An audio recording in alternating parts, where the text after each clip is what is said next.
know. Right. Well, that's Yep. understandable. Yep. But Well, you know, thanks for your work. well, thank you. We do find that, you know, occasionally technical glitches will come up or someone will need help from the audience trying to speak. So it's good to have somebody nearby that you can call on. And we've been happy to do it and keep all these boards and commissions running. Have you hired more people because of this? We Or filled an repurposed them? we filled an empty position.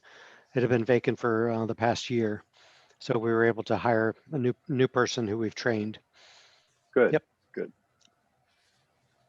Thanks for those details.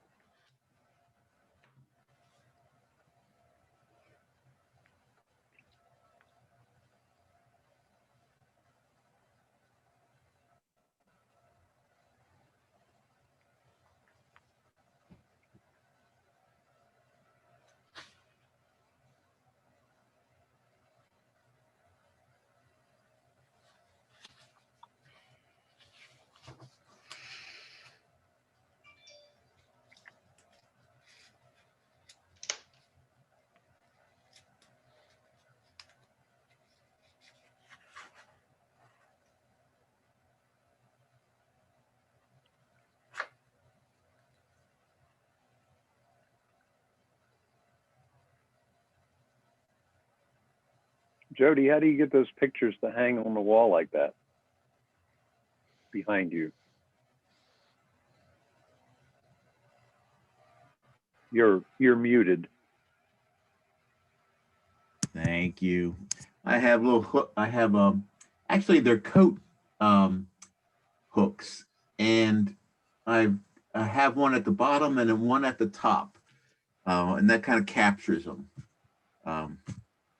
Works so far, but I had to get imaginative. The small little space. You look like you're in a monk's cell. Pretty damn close. This is the my family calls it my hidey hole. It's the little space above the sunroom, and before I annexed it, it was the catch-all for all the games and paraphernalia from the stepkids, and it just became a dumping site. So I got in here with some bags and cleared it out and said, I need a place where I can work at home. Well, good. The unfortunate part is I have to go through my stepdaughter's bedroom to get here, and that's always a hellhole.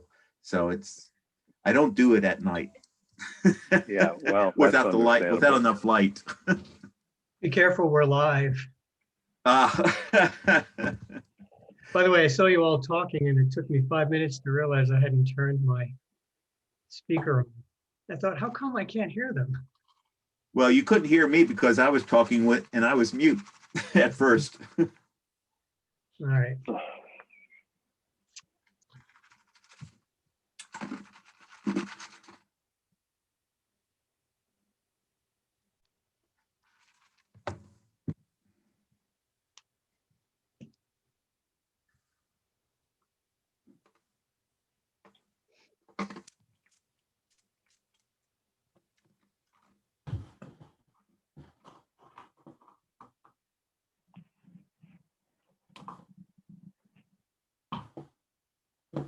Paul, can I ask you a question? Oh yeah, hit it. We were Anson just had a great Zoom meeting with the tree stewards and talking about all his bells and whistles. One of the tree stewards asked where we got the image of the neighborhoods with the canopy coverage. I think you got that from Richmond, from the Science Museum, is that right? And that's right. Yep. Pretty recent, wasn't it? I think it's 2018. It's written at the bottom of it when it was taken and who did it. So it's credited to, I've forgotten his name. He's the director of the Virginia Science Museum. Though. Yeah. But yeah, there's the date there. So I guess I was right, Anson. You're always right, Peggy. Yes. Very, very often.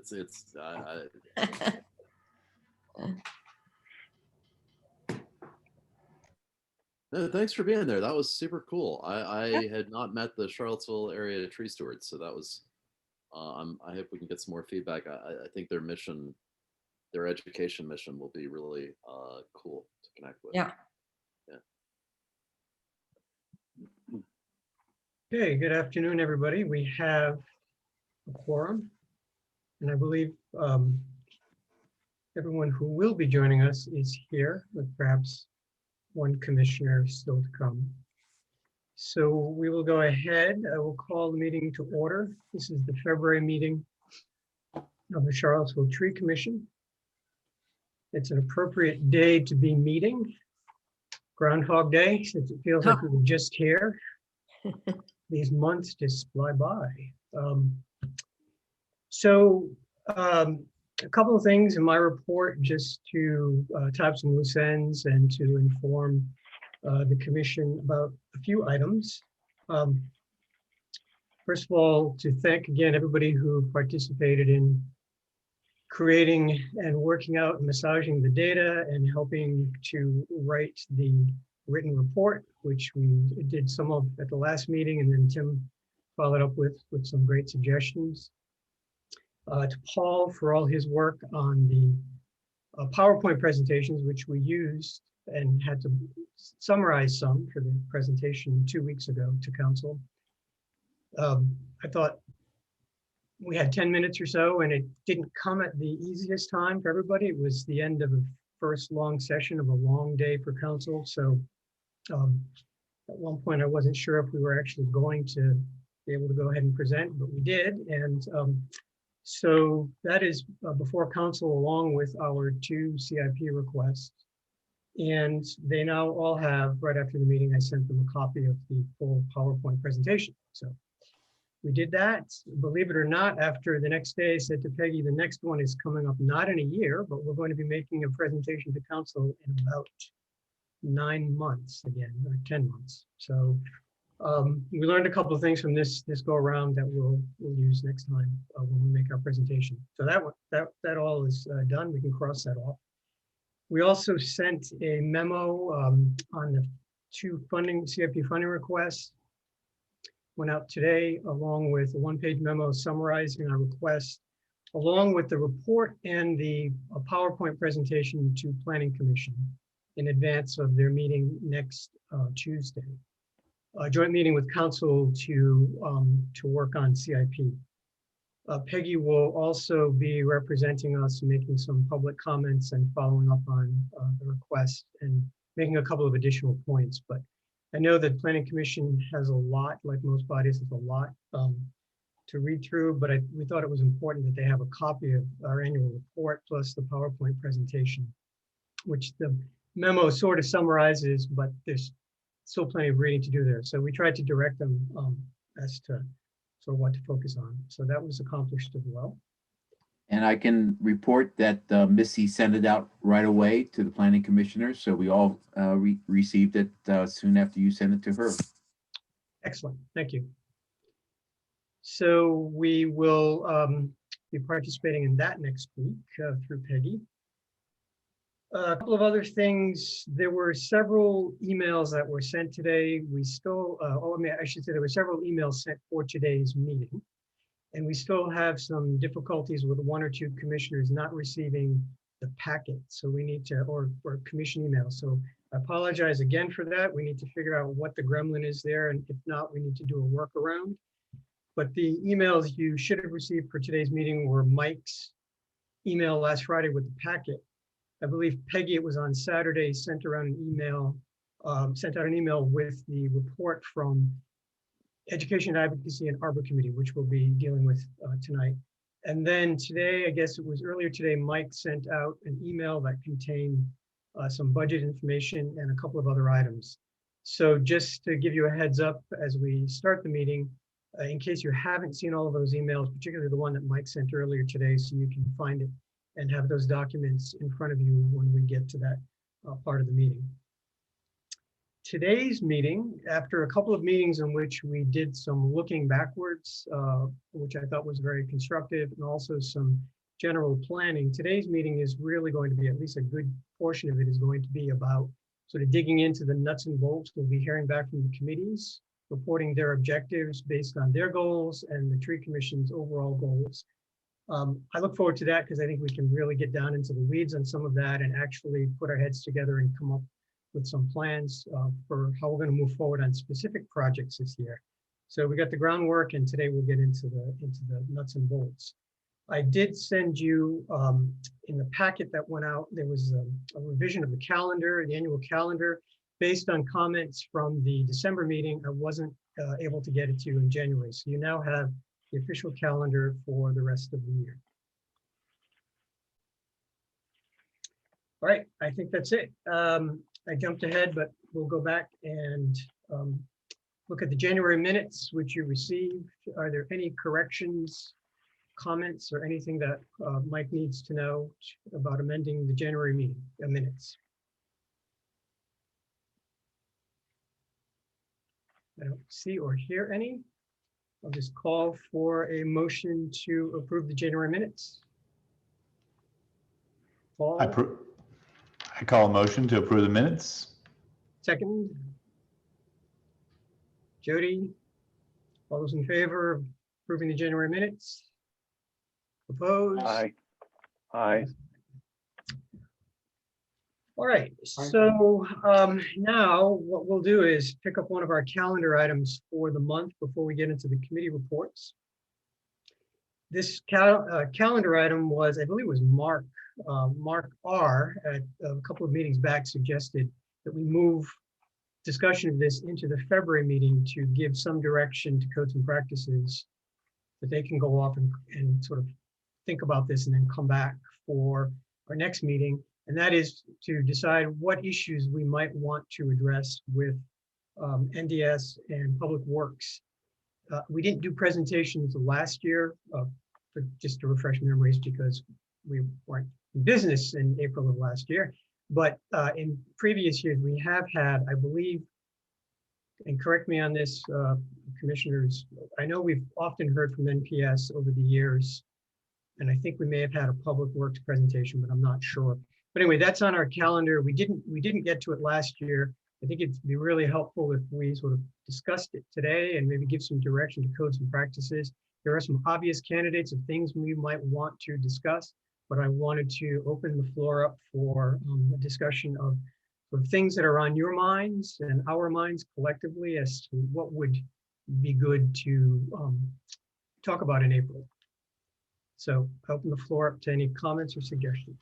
Yeah, I think one of the, from an NDS standpoint, often we're trying to find we want to talk about sort of process of how developments are moving ahead, how we can find out more information about them, how we're sort of staying somewhat ahead of current projects being developed in the city. And we used to have a very open dialogue with NDS about that, and it's obviously changed significantly in the last year or two. So, how do we return to that condition? And then also we always have a list of sort of questions, and we've tried to get a meeting with NDS representatives to talk about sort of how codes are enforced from a tree standpoint. So ideally we could, we've done this in the past with them, but those people have since moved on from NDS, go to other cities. So it's always helpful to have maybe another representative be there to sort of answer a series of questions we might have about sort of the code review process. So one time we also, and I'm thinking that you're absolutely right, and I think that would be very beneficial, not just as a refresher, but for new members who are not aware of that process. I think 1 year too, did we not also sort of read through some site plans, or was that part of the NDS presentation, or was that a separate meeting?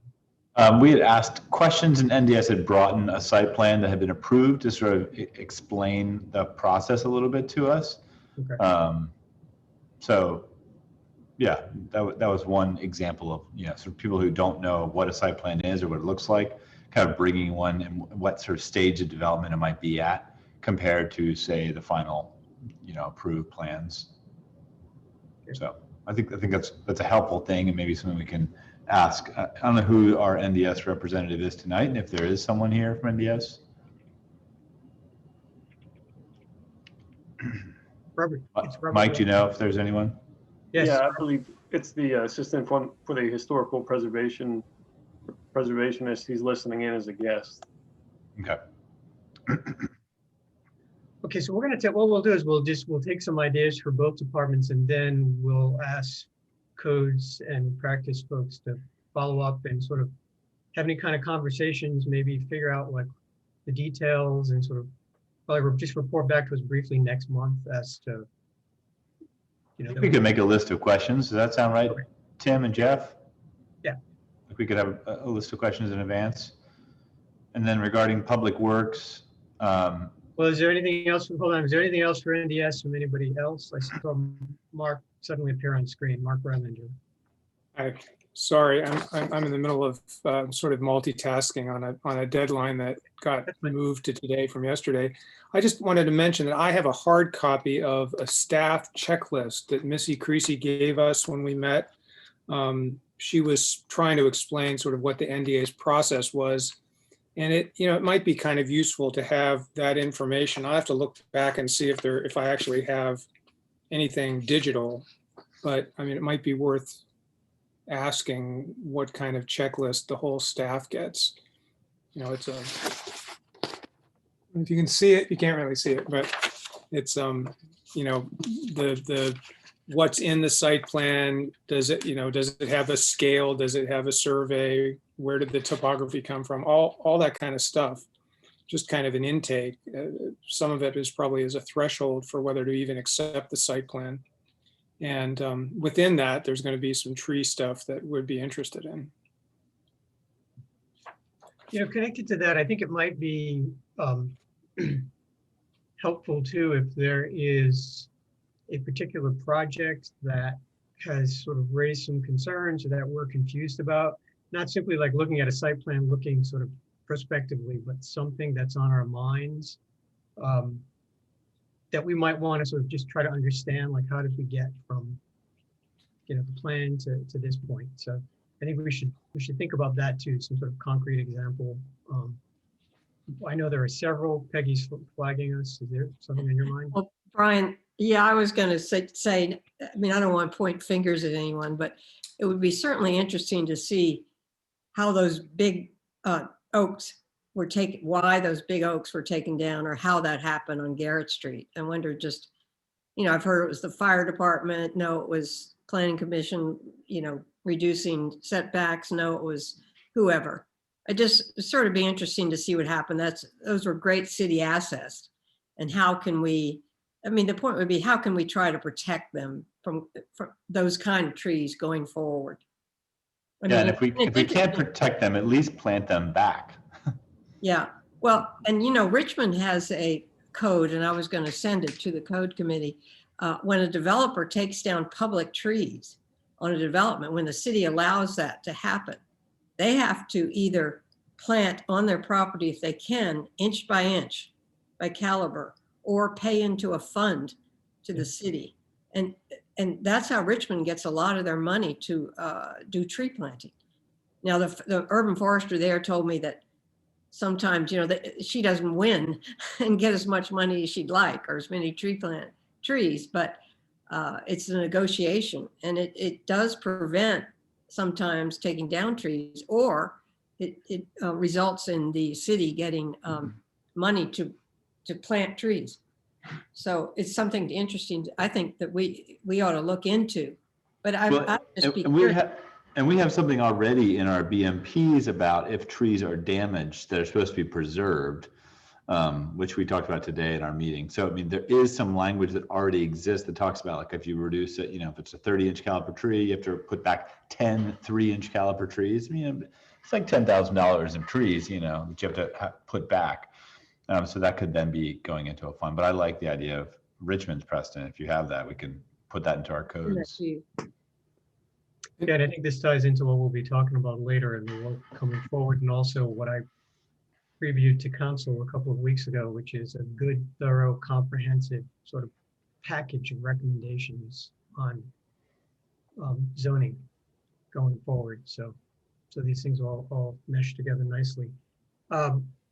As far as public works, I know that in the past we've had some questions, some things have come up at our meetings, but there's no reason not to have sort of a joint or two presentations at the April meeting. Is there anything anybody can think of sort of to direct codes to start thinking about in terms of public works and trees? I mean, I think in the past, sorry, I'm going to jump in. Go ahead. Yeah, in the past, so go ahead, Mark. I was just going to suggest that relative to public works, when I was on the more in the middle of the codes committee, we had certainly issues that were sort of our standards that would go with a by right development and site plan review, which are open to the public but not often very high profile. And then there were these sort of special use permit projects or other sort of special projects that seem to attract a lot of attention. And I think we might be well served by keeping those two things in mind as we meet with public works, so that we are advising the city on the one hand on sort of standards that we think various departments need to look after just as a general course that we would not necessarily be aware of, unless we have site plans sent to us. And then there are the more zoning related ones where often trees become a negotiating point, like we saw in the MACAA project, and they go back to the comprehensive plan and are required to submit much more detail on trees. So there's sort of these two, we've been involved in two kinds of projects, the sort of day-to-day by right projects and with the site plan review that staff just reviews, and the ones that are public. And it would help us to keep those separate in some ways, the way we think about them. Exactly, and not only with public works, but also with NDS, by right versus special use, because I never see the by right stuff that goes through, and I know there's a lot of it that does.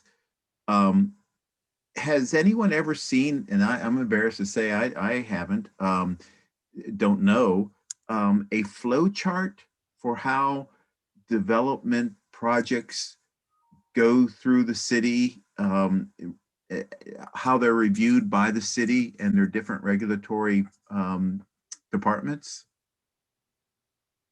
Good question. And if that would be a great place to start, to figure out how and where we fit in. But I'd certainly like to know, what the process is, the overall process for both by right and for special use. So maybe that's a question for NDS. Please, what is that? What is that process overall? I think what Missy sent me for the standard process is actually in the zoning ordinance, just sort of what the site plan review entails. My copy says chapter 119 or section 119, and then it has basically everything in site plan review from the beginning to the end. But the other processes, I think, are a little less clear. Well, So I know with the county, they have very easy to understand flow charts. Just simplifies the process and tells you if you get turned down here, it goes back or here, or it goes to this other place. And it's a much easier thing for me to understand because it's graphic. Do you have a copy of that county one? Yes. I mean, So if I'll you could send- send that to us, I think that might be a good thing to send to the city and say, do you have something like this? Okay.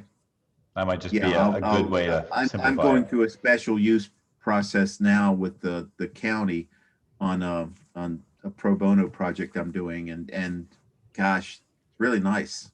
Yeah, that sounds lovely. And I think to your point about graphics, I mean, one thing that's good about these Zoom meetings is that they do lend themselves to sharing good graphics and presentations. So we should take advantage of that and try to build as much of that into these presentations as possible. So great point. Anything else? We don't need to exhaust everything tonight, but at least give codes and practices a start. Anything else, Mike? If codes and practices or the commission could put together a list of questions, and I'm jotting down some notes, some things I'm hearing. If they could give me something in 2 weeks, if that's possible, and then we can internally decide which staff is going to be best to explain some of these things. Yeah. To get these questions best answered. Yep. Okay. Yeah, I mean, I think that's, I don't want to speak for codes and practices, but I think that's certainly doable. And that was Mark's whole point about starting this process earlier, so that we know what the questions are, we know who the people are, and we can get on their schedule too. That's the other thing. We don't want to wait till the last minute. So, anything else on this agenda item? I think these are all great ideas, so we can move forward with that. Next, committee reports. I titled it Annual Objectives and Work Plans. I didn't expect people to have a week by week, month by month schedule as to what they're going to do, but I think we have sufficient time to dig into all of the committees, and because we've set aside a good 45 minutes and we're a little bit ahead. And doing this, I think what would be helpful for the committees and for the commission as a whole, think of this as us meeting as a committee of the whole, sort of working as one group, looking at all these issues, is if we can go through what each of the committees has come up with in terms of their objectives for the current year, and then perhaps for each committee focus on the one that's coming up soonest, right? So that we can actually maybe put our heads together and push those forward ahead. For example, I'm thinking for Arbor Committee, we've talked about Arbor Day. I actually did communicate that to council that we really hoped to be able to do something this year, even if it's largely virtual. So that would be something good for Arbor Committee. We could focus on sort of more immediate objective that they have and sort of brainstorm together. So if that sounds good to everybody, I think we should proceed committee by committee and using that format. And now I realize that some committees, I know that there's a lot. We'll start with education advocacy. I know that there's a lot that falls within your wheelhouse, and so you might need a few extra minutes. But and you sent out the list, so that's helpful to everybody to see. So I'm going to turn the first part of this report over to Peggy. All right. Since the Arbor Committee, most people on that are fairly new, and some of our objectives overlap, we decided to work together on our objectives. And so we have 4 main objectives for this year.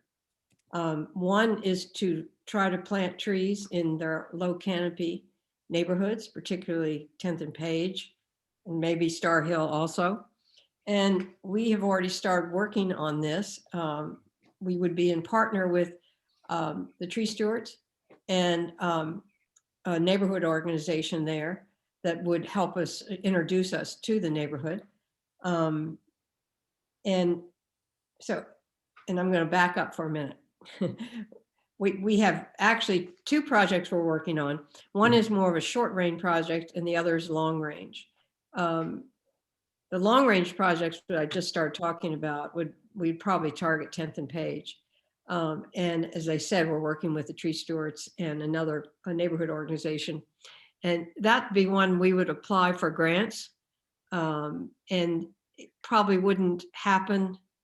The soonest would be this fall, but it might be 2022 because it's a long process, obviously, as Paul knows, that it takes a long time to talk to the neighborhoods and get a plan going forward.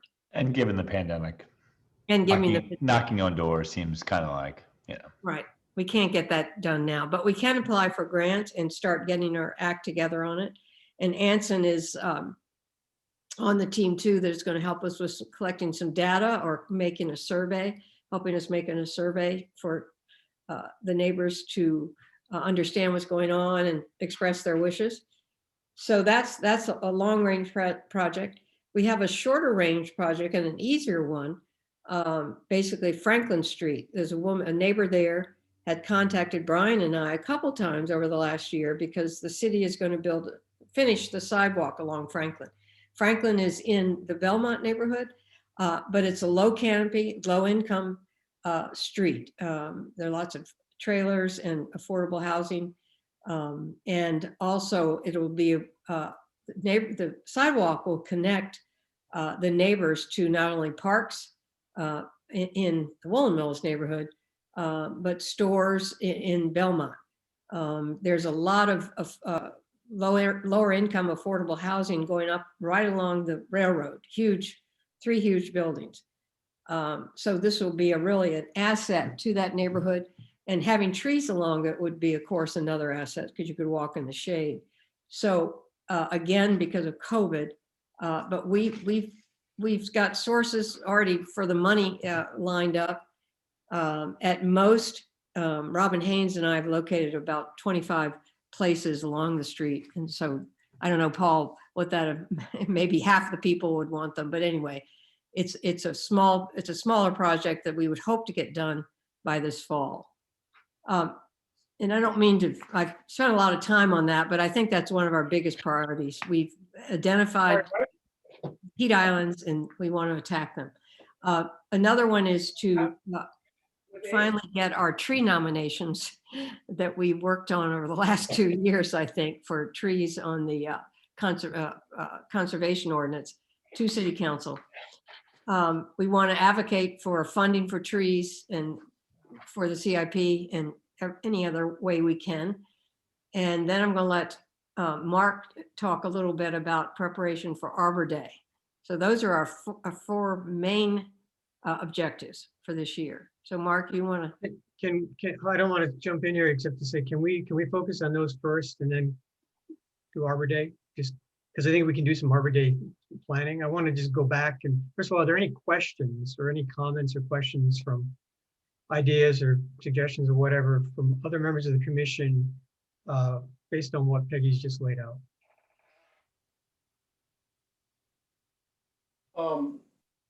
I was tracking along with the proposed timeline for the engagement with the lowest canopy neighborhoods like Star Hill and 10th and Page. I do know that 10th and Page has a really active Facebook neighborhood association group. I can't speak for Star Hill necessarily, but there's a lot of active members on the 10th and Page Facebook group, the neighborhood association Facebook group. I'm one of them. If there's any way, to help spread the word or try to cultivate interest, awareness, and support earlier than fall or spring 2022, just consider me willing to try to help. No Great. promises, but yeah. That's great, Jim. And we have some other experience with City of Promise and talking to them. So we know people over there as well to sort of, if that's obviously a good key stakeholder over there. So. Yeah, thanks, Paul. Roxanne has made the first contact with City of Promise, and we're hoping that they're going to be a partner with us to help us introduce us to the neighborhood. So we haven't solidified that yet, but we have made the beginning outreach to them. I think also a very important thing to point out here, because this was also in our presentation to council in terms of overall objectives for the commission. Peggy and I have talked about this at length. I know others, we've chatted about this, but our model is based on truly on bringing in all stakeholders. So as early as possible. This is not the tree commission coming up with an idea and just trying to parachute in somewhere and drop our ideas in. The other critical thing is that this is going to be a real collaboration between the city and the tree commission and the tree stewards and other nonprofits that in terms of funding as well, so that I know we've done this twice with two wonderful projects in Belmont, which does serve as a model. But in terms of going into the neighborhoods that we envision, I mean, we really are using this not just as an opportunity to plant trees, but to truly reach out and to lay a groundwork, to lay a foundation for future work, so that these aren't just one-offs. Obviously, a lot of it depends on the funding. To Paul's point, a lot of this depends on the ability to do this safely. So on that point, I made very clear to council that we were eager to sort of bust out of the pandemic, but we weren't going to do it in any risky, dangerous way. We can find ways this year, perhaps, to do things safely, as we've learned from the tree stewards and their ability to do things. If we can adapt some of that and use that in some of these projects, shorter term projects, we'll do the best. But at a minimum, we're laying the groundwork. To Peggy's point, we're laying the groundwork and the foundation for going forward. So I just want that. I think we all agree on that, but just to be clear and just put that out there so that we understand how we're going to proceed, and also that includes how we're going to proceed safely on doing these things. And I know Peggy and Roxanne and Anson have been working very hard on doing that groundwork. So I want to thank them for that. Yeah, and I'm just going to say, I know you all, I think we've sent around the article, what the Chesapeake Bay Foundation did in Southside Richmond. And that was on a huge scale, of course. They're planting like 600 trees. This will be on a much smaller scale, but we also hope to have a component of it to teach the neighbors, and particularly the kids, about tree-related industries or environmental-related industries. That there's going to be a huge need for people as we fight climate change. And so I think hopefully we can get the tree companies involved in doing some of that work too. So we hope to, make it not only planting trees, but educating about the value and also the industries, environmental industries. So we're pretty ambitious. That really speaks to the city of Promise. So that's one of the things they really wanted to hear about was workforce training. It's a really important component. It really means a lot, I think. And quick question about the Franklin Street project. Is that sidewalk just happening on one side of the street or both sides of the street? Is it only on the residential side, or? It's just on the residential side. They already have the drawings. I've reached out to the engineers in the city. I haven't heard back when it's supposed to be done in the spring, but I have to confirm that. It's one side. There are bits and pieces of the sidewalk along Franklin, and apparently it's a grant the city got, but they'd like to, they want to complete the whole sidewalk. And are they making like a wide tree lawn, or is it just a sidewalk? That's it. Where again, it's small right-of-way. The sidewalk is basically the right-of-way. So we'd have to plan on private property. Got it. Okay. And to be clear, Peggy, these would be private funds. Yes. Right. Just yes. Want that to be clear, yeah. Because we've had conversations with council on the budget. And yeah. We know what we're doing with the money for this coming year, but yeah, so, on 10th and Page, we've talked with Community Area Foundation, CACF. CACF, I can't remember exactly what all those letters stand for. And they're very encouraged and told us where to apply to grants, which we're going to do. So we're hopeful there we'll get the money for 10th and Page too. Great. This is very exciting because we were at this point a year ago chomping at the bit to start on a project, and then of course things were taken out of our hands. So this would be a real sort of moral uplift if we could do this and do a few other things this year that we're actually able to engage with the community. That'd be great.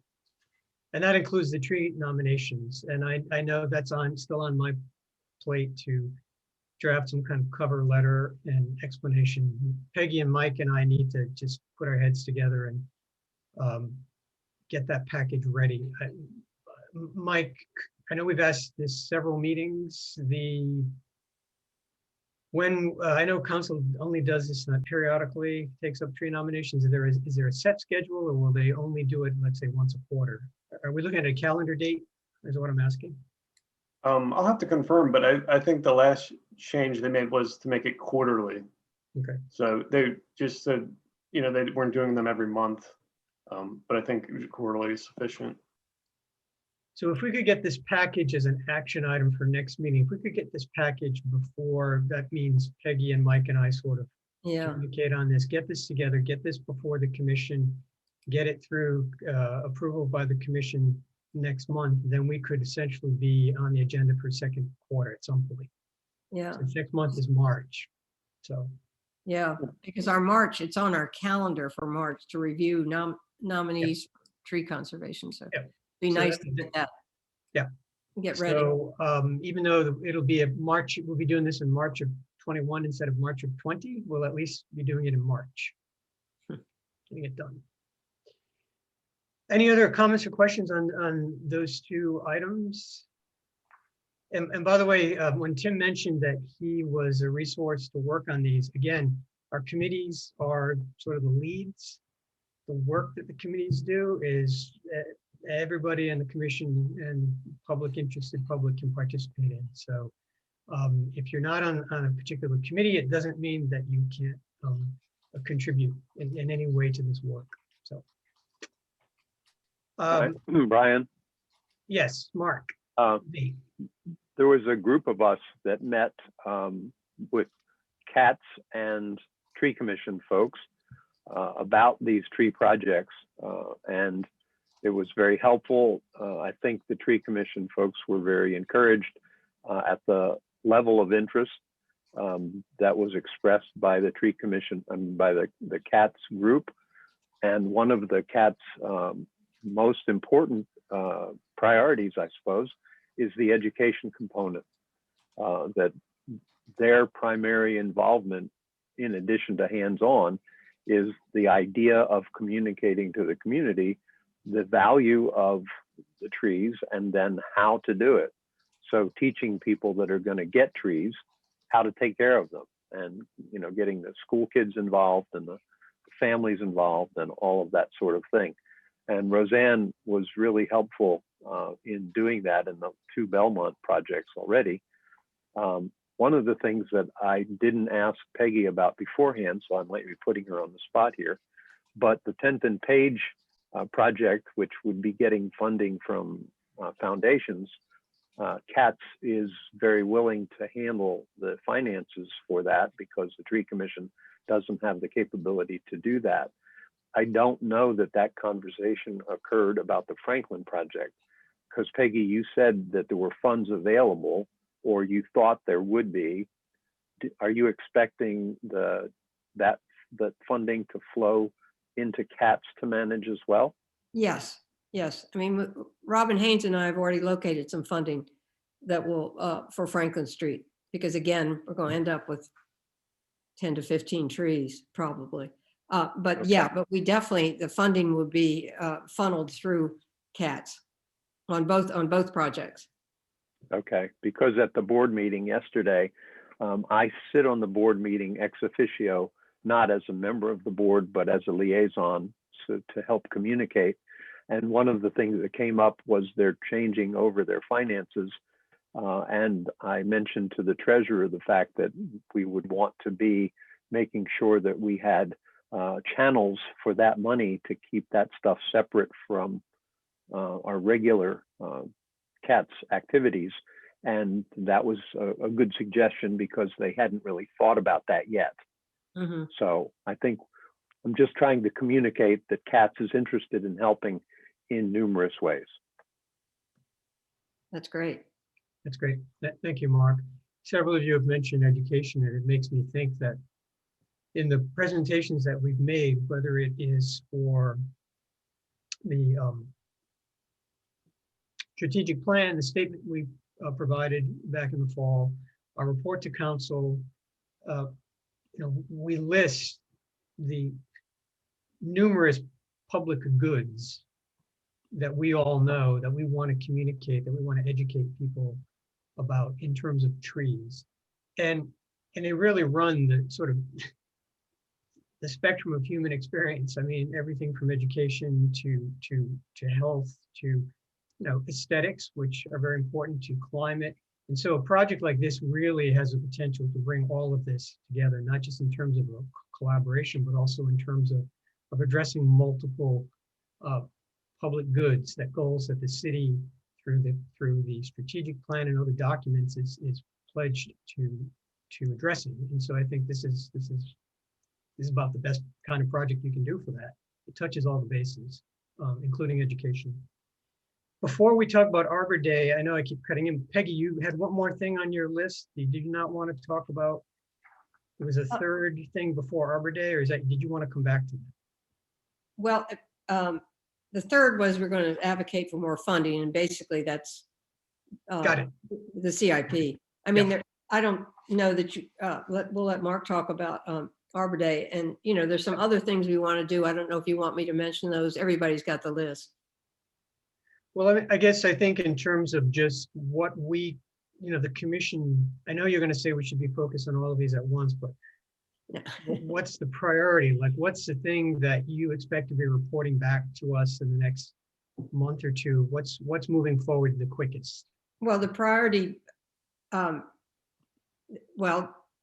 those four things, basically, where we are on this collaboration on for the planting in low canopy neighborhoods, how that's going on. The tree nominations, maybe that's the first priority because we want to do that in March. Okay.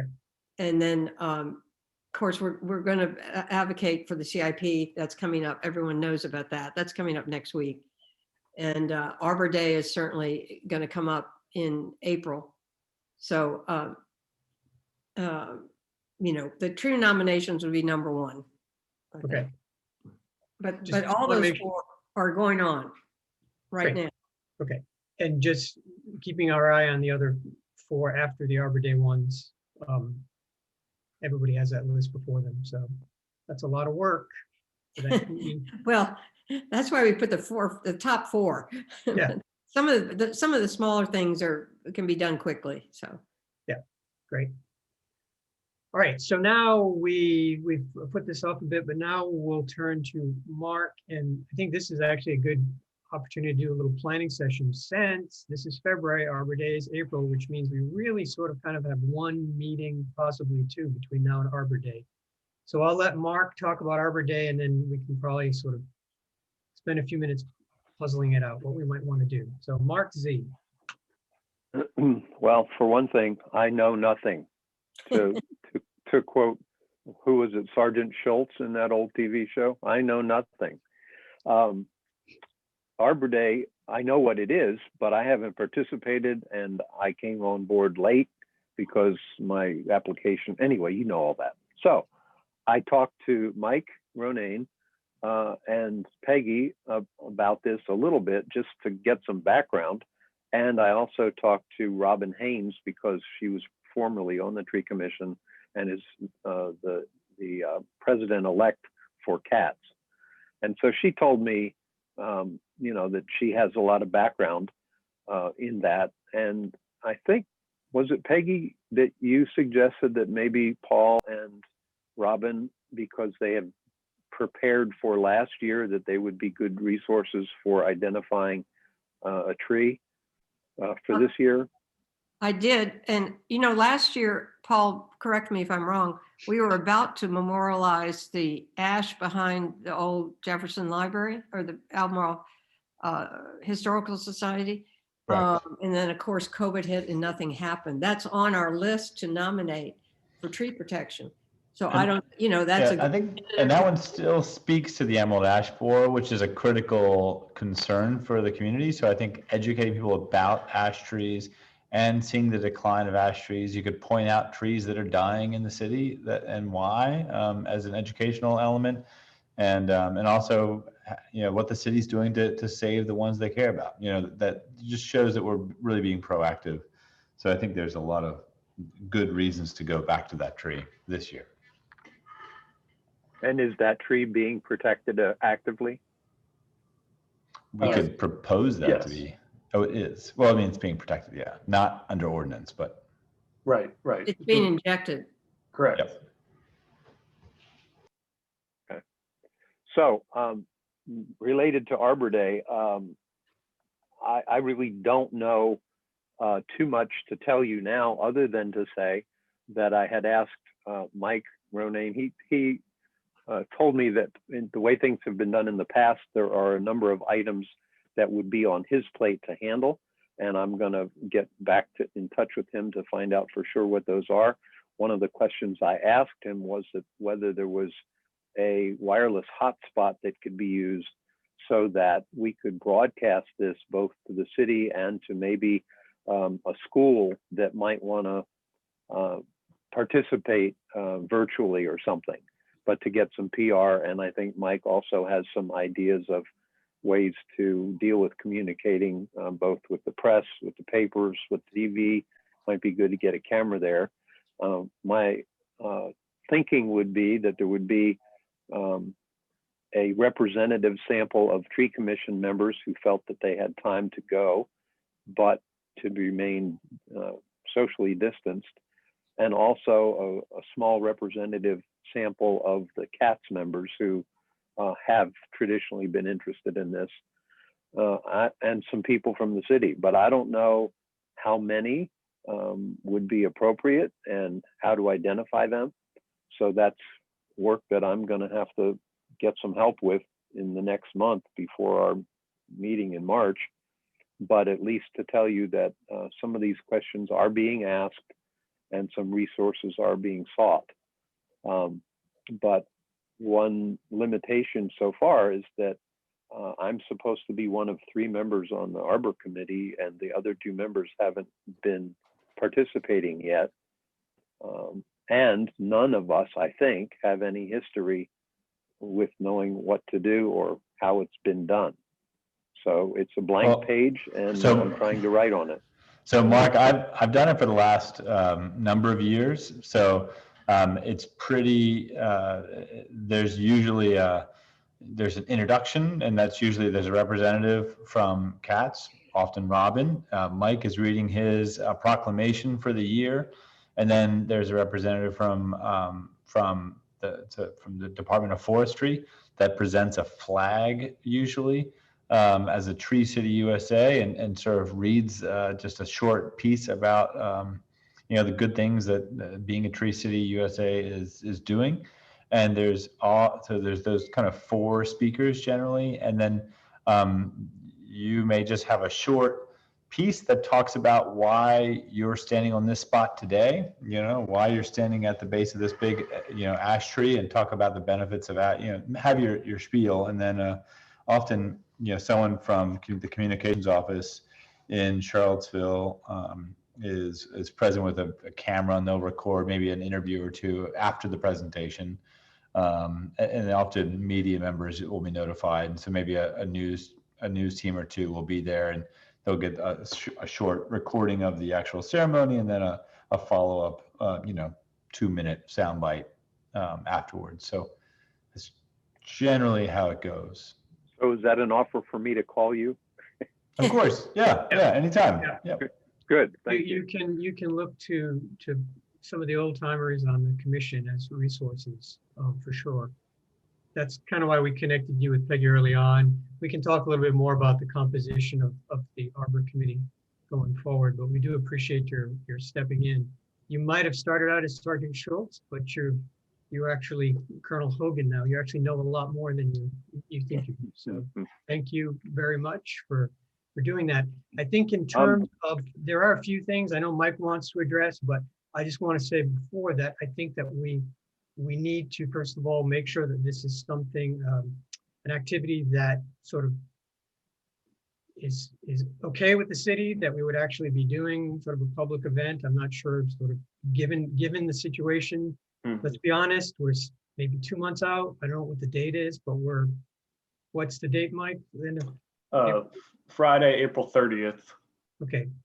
And so the way things are going, how improved the situation is going to be in our community, how many people will have been vaccinated, what the safety level is. So there may be some conversations we still need to have in terms of, can we go forward? How can we go forward? And sort of what we're allowed to do. I think it's certain that it's going to be a much smaller event, and it's going to have to be a very socially distanced event.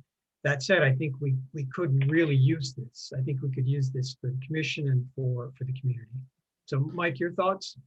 Sure. I think it could be really well done outside, socially distant with masks. And again, we'll just have to comply with the state mandate of less than 10 people. So we just have to keep that in mind. Mike, do you think, or any of you, do you think it's reasonable to try to do a hotspot wireless streaming thing? Yeah, we can do that. The communications office has the capability to do that. So, because then we could certainly circulate that with the CATS membership. There's 122 dues-paying members who are interested in trees. So, you know, we could make it available online to them and maybe to the school system as a whole. And the classrooms might want to pop in for the 10 minutes or 15 that it'll take to do that. sure. Yeah. So, Okay. so Who Mike, gets to choose the tree? Do I do that? Does Paul do that? Who makes the decision? I don't care. well, I obviously, think but what Usually Paul it's a was saying is we have a very good candidate. I mean, I think the commission could decide that tree is a tree that we want to put forward. can we vote on that now so I don't have to think about it? We certainly can. I mean, I think, I'm open to comments from others, but given that it's an ash, given its location, I mean, we've been thinking about that tree for a long time. Is there a reason why we wouldn't do that tree? Yeah. Anybody? Let's do it. I'm, All in favor? All in favor? Aye. Aye. So there we go. We Okay. got that's crossed off your list. Now That's to go good. back We to put that in the minutes. yes, to go back to Mike's point. Now, absolutely, that's one of the things that we need to be thinking about. Right now, it's 10. Hopefully, we may be in a better place in April. It may be 15 or more. But I guess my question is, and this is something you can look into, since this is it's a joint event, but it's a city co-sponsored event, and it's on city land. Are there any regulations right now under COVID that anything that we have besides that we have to do? I'm just putting that out there, Mike, for you to, since it's on city property, et cetera. No, like I said, as long as we comply with the state mandate of less than 10 people and people are masked and socially distant, I think it can be a successful event. If we can get some vaccine, maybe we could just do a combined thing. Get some nurses there to punch people in the arm and acknowledge the tree. We'd be heroes. We'd be even bigger heroes if we could turn the emerald ash borer into a vaccine. yeah. That's something we should work on. That's a goal. Maybe we should ask the tree in case it doesn't want us around it.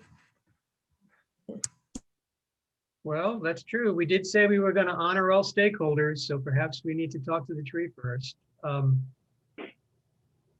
As far as the education part, this has come up. This is a great idea, and it's come up at our last two discussions about this. I think the only issue there would be, I know that for the schools right now with a lot of virtual learning and all that, it may be that it's going to be difficult to incorporate, or we may have to limit it to a school, but I think we should still pursue that. I'm not sure not all of this needs to be on you, Mark, directly, but I think just sort of thinking out loud, like how do we address that? If we think we want to do that, I think we need to talk to somebody sooner rather than later. And I'm just throwing that out for suggestions as to how any of you think we should proceed, short of bugging the superintendent. Peggy. Well, since I helped two of my grandchildren virtual learning on 2 afternoons, believe me, it's not easy. Anyway, it's interesting because this is 5th grade at Walker. They're doing they're studying climate change and the benefit of trees and good soil right now, which is kind of, so maybe, I don't know, maybe that's, the unit may be over by Arbor Day, but the 5th graders, this is what they're studying at Walker. I'd be glad to talk to his teacher if that's, Walker, and if that's of any interest. Yeah, I So- was just thinking that Einstein and Renaissance School, aren't they both downtown? Private schools? And so, you know, there might be a student that could represent the school that could actually walk there. But if we did that, we'd also want to have a public school person as well, I think. Yeah, Walker School is a public, But upper it's across elementary town. school. So, Yeah, but all right. Well, these are some good ideas. Thanks, guys. In terms of the logistics, I mean, if I know in the past we've had students actually on site, and we're not talking about that this time, I know, but if it's an opportunity to reach out to schools, and if it's just in the sense of a presentation that they could opt to watch. Clearly, we're living in a different era now because we have the ability through communications, I believe if we reserve the time through, I mean, the city we would have an opportunity to say, if anybody is interested, it's available, because if we can set it up so that it's being streamed or whatever, that there's a place for people to go to. We don't have to sort of recreate that. If it's the idea of having a school participate in some form, then that involves something very different. And that was my question, if it's given sort of the upheaval in curriculum and all that, if that's something reasonable. If Peggy wants to pursue that with an individual school to see if there's an interest, or even individual teacher, assuming that that's fine with school administration, and I'm open to, you know, other suggestions, I think that would be a good thing to do as well. But there may be some other ideas out there for how we can do this. Paul, what happens with the flag? It's just a handoff. It goes to Mike. Mike stores them in his office as sort of, you know, he has a collection of them. Not sure what he does with them every year, but. Well, an idea that just popped into my mind is that if Peggy wants to talk to the 5th grade at Walker, and we get one student to come, and we let the forestry guy give the flag to her, and she could take it back to the school and use it as a PR thing and education, you know. And we could have the TV cameras record that and have it on the 6 o'clock news. And that would be kind of fun. We have to like one of the sanitize students. that flag before we hand it off. Yes. Yeah. No, that's a great idea. So what I'm hearing is we're going to pursue on the education component of this, we pursue a 2-track. First is that making the schools aware that there's going to be some kind of presentation somewhere they can go and watch, but also for specific school, Peggy will pursue that angle and see if we can get some kind of participation. And again, it's not going to be at the level it's been in the past, but we're just going to have to live in the world we're living in. Next year, looking forward to 2022, we will have the Arbor Day celebration of all time, with fireworks and a marching band. And but I'm really glad we can go forward with this. Peggy and I did talk about this, that this is another uplift, another boost we could use since we haven't done this. It'll make 2 years. So thank you to Mark, and thank you to all who have offered to work with him on this. That's great. So we're right on schedule. By my clock, we're going to codes and practices, and they have a lot of potentially heavy lifting in terms of objectives. I just want to point out in introducing that committee that is one of the major objective items that I listed before council when making the presentation 2 weeks ago, to sort of tie together what our concerns were in terms of overall tree preservation, but certainly what our concerns were protecting public trees, and particularly public trees that we've seen many times fall risk to development. So there's, and I was very explicit in there that the commission was going to produce comprehensive and thorough recommendations. So that's clearly, I think, one thing we're going to hear from codes and practices, but I communicated that as strongly as possible. And I also wanted to say, I'm going to back up to the beginning of the meeting and to thank Jody and Paul and anybody else who had the idea, and I know Paul executed it. That one slide, that bullseye slide of 460 acres, which was powerful in the written report, was, those of you who saw the presentation, was front and center of that presentation. And it got a reaction. It got looks. It was, I mean, I think it's just such a graphic thing. And it was so good that I stuck it at the very end. So those of you who saw the presentation, I sort of circled back to it to make it very clear to council that this is what we're talking about in terms of overall canopy loss. So I just wanted to, I forgot that point. All right, That's codes right, and Jody. practices. Who's the designated speaker for codes and practices? Not it. Tim. Yeah, I can try to jump in. I'm on the agenda here, and it's fresh on our mind because we just met this afternoon. So we just snuck that in there. But I can kind of report back in a fashion more along the lines of what Brian suggested, which is highlight, you know, the urgent next action items. And we don't have a month-by-month work plan or anything to that level of nothing polished. But, you know, as we've been talking about, especially with Paul's tenure on the commission ending at the end of March, we really want to kind of squeeze all of the good work and the knowledge that he's accumulated over the years and catch it in some kind of a document and work together on these feedback items to the city's consultant as they're doing the zoning amendments or looking at the zoning ordinance. So I just was checking my latest correspondence from the consultants doing the Cville Plans Together effort, and that's the affordable housing plan and the comprehensive plan update and the zoning ordinance review and amendment process. And for those of you who have looked into it or have it in your memories, we were supposed to be working on the zoning piece of it, which contains the required regulations and codes and everything pertaining to trees. That was supposed to begin at the end of 2020. But I think with the pandemic and the public engagement process being kind of thrown into disarray, that's not started yet really in any meaningful capacity. So I do know that the affordable housing plan is going to the Planning Commission and the City Council later this month. And as they kind of wrap up that milestone with the project, they're then going to finalize the schedule for getting into the zoning ordinance updates and looking at the code.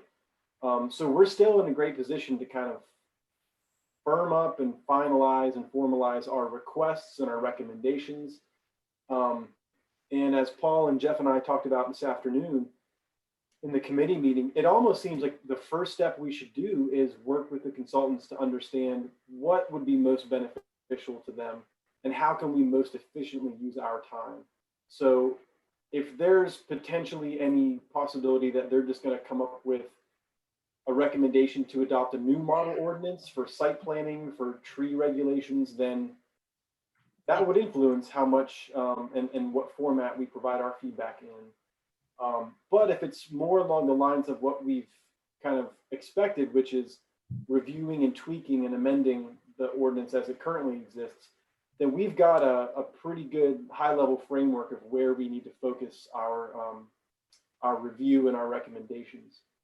And not to get into too much detail, but what we're going to look at in sort of different buckets or focus areas would be updating the actual requirements and regulations and making sure that the best practices in the standards and design manual and maybe some elements of Streets That Work get put into the ordinance as requirements, or at least we would make that recommendation. So kind of having better baseline requirements. But in addition to that, there's also going to be opportunities to look at how the ordinance specifies the process for review. I know Mark sent the section 119. So just looking for ways to maybe have that be improved. Along those lines, looking at the site plan submittal requirements so that, for example, we can make sure a sheet is provided that shows where the tree protection is supposed to happen in relation to the erosion and sediment control and the grading and the utilities and the demo, as well as the new improvements. So right now, those layers of information are not provided in a way that's really easy to cross-reference at all, and we all know the outcomes.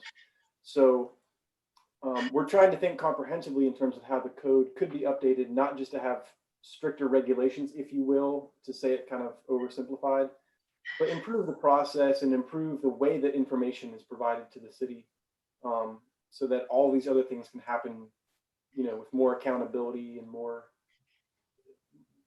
advanced inspection, really. It seems like another, right on the heels of that, we'll be preparing for the meeting coming up in April with NDS. And so we've already got some good feedback on what questions we can focus on.